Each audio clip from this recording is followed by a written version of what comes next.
যে আমার হাতে একটা কোরআন আছে, এই কোরআন থেকে একটা মর্মান্তিক ঘটনা সামনে তুলে ধরবো। সময় আমার সংক্ষিপ্ত।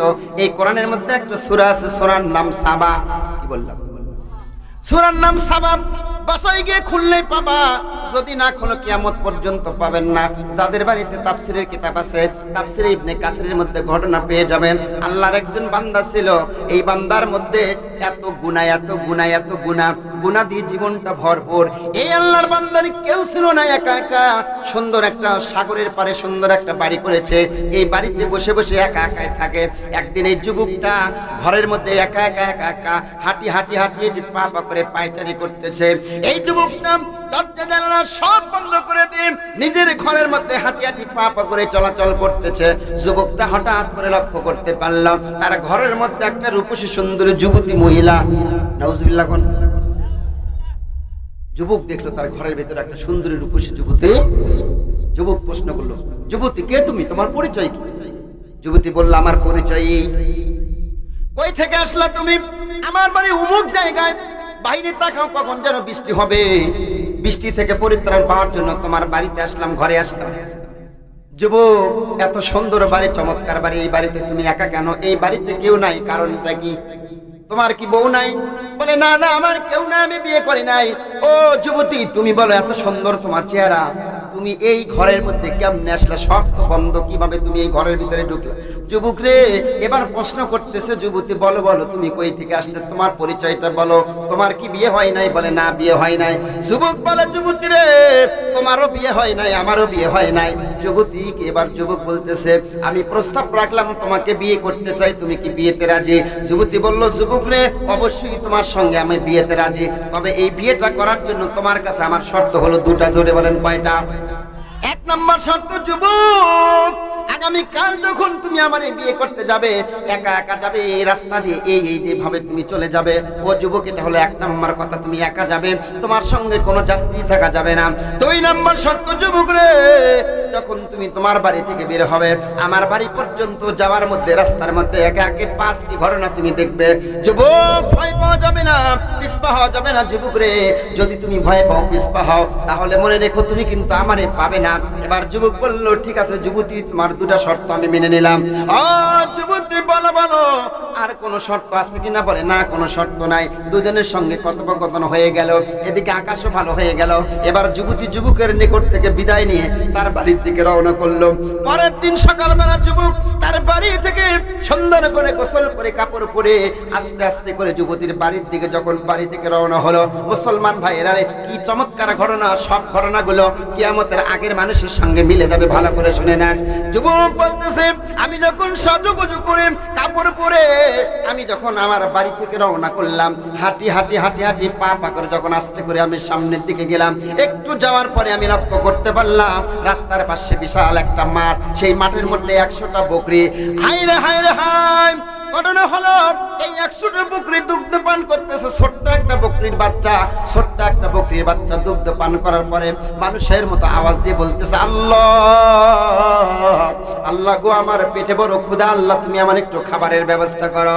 এবার যুবক বলতেছে, হাই রে হাই! ছোট্ট একটা বকরির বাচ্চা 100টা বকরির দুগ্ধ পান করলো, পান করার পরেও আবার খেতে চাই, এটা বকরি না আর কিছু। যুবক বলে, কি কারণে? মানুষের মতো ছাগল কথা বলে, বুঝি না, কারে জিজ্ঞাসা করব, কেউ তো নাই। যুবক বলে, ভয় পেয়ে গেলাম, কি রকম ঘটনা? আস্তে আস্তে করে হাঁটি হাঁটি পা পা করে আমি যুবক আরেকটু সামনে গেলাম। সামনে যাওয়ার পরে আমি দেখলাম একটা মাদি কুকুর। সেই মাদি কুকুরের পেটের মধ্যে কয়েকটা বাচ্চা। এই বাচ্চাগুলো মা কুকুরকে এমন জোরে কামড় দিচ্ছে, কামড়ের যন্ত্রণায় মা ছটফট করতেছে, চিল্লানি দিচ্ছে। High high high!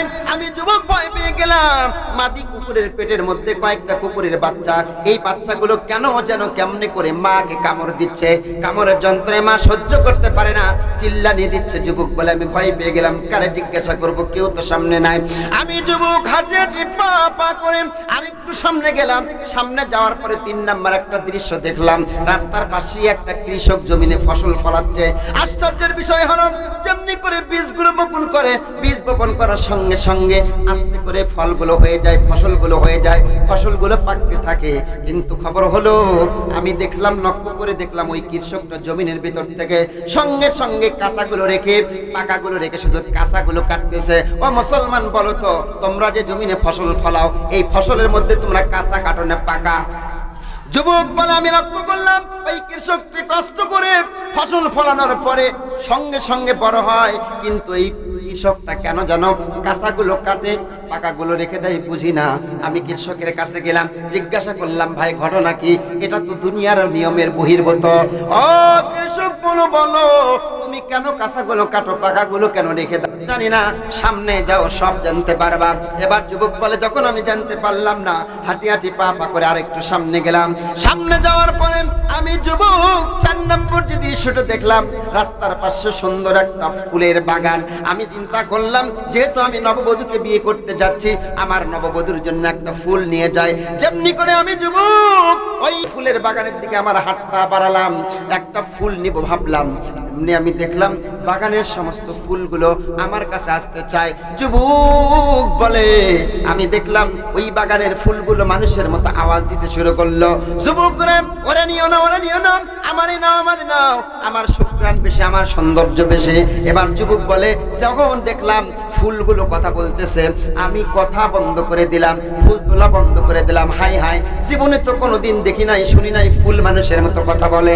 আপনারা কি দেখছেন? যুবক বলে, আমি ভয় পেয়ে গেলাম। এরকম করে ফুল তোলা বন্ধ করে দিয়ে আমি যুবক আস্তে আস্তে হাঁটি হাঁটি পা পা করে আরেকটু সামনে গেলাম। সামনে যাওয়ার পরে শেষ নাম্বার 5 নাম্বার যে ঘটনাটা দেখলাম, আমি যুবক লক্ষ্য করলাম, বিশাল একটা বিশ্ব রোডের মাঝখানে একটা কঙ্কাল শুয়ে আছে। সেই কঙ্কাল চিৎকার মেরে ডেকে ডেকে বলতেছে, কে তোরা, কে, কোথায় আছো রে? একটা বার আমার কাছে আসো, আমি কঙ্কাল একটা বারের জন্য দাঁড়াতে চাই, আমি কঙ্কাল একটা বারের জন্য দাঁড়াতে চাই, আমার একটু হাত ধরে তুলে দাও।